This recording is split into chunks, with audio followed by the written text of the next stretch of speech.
પોલીસને શંકા જતા શૈલેષની કોલ ડિટેલ કઢાવી તો ખ્યાલ આવ્યો કે 6 તારીખે સવારમાં શૈલેષે ડમ્પર ચાલકને 3-4 ફોન કર્યા હતા. પોલીસે ડમ્પર ચાલકને પૂછ્યું કે શૈલેષે તને સવારમાં આટલા બધા ફોન કેમ કર્યા હતા. ડમ્પર ચાલકના જવાબથી હવે આખા રહસ્ય પરથી પડદો ધીરે ધીરે ઉઠી રહ્યો હતો. ડમ્પર ચાલકે કહ્યું કે શૈલેષે ડમ્પરમાં માટી લઈ આવવા કહ્યું હતું અને જે માટી લાવ્યો એ માટી એણે શૈલેષના ઘરની બહાર આંગણાના એક મોટા ખાડાને ભરવા નાખી હતી.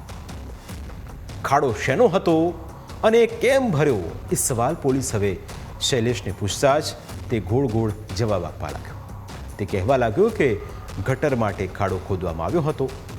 પોલીસને શૈલેષના હાવભાવ બદલાયેલા દેખાયા એટલે પોલીસ શૈલેષને લઈ એના ઘરે ગઈ. પોલીસ શૈલેષને જોઈ રહી હતી. શૈલેષ સુન્ન થઈ ગયો. વર્ષોના અનુભવના આધારે પોલીસને શંકા ગઈ એટલે એની હાજરીમાં જ ખાડો ખોદવાની શરૂઆત કરવામાં આવી.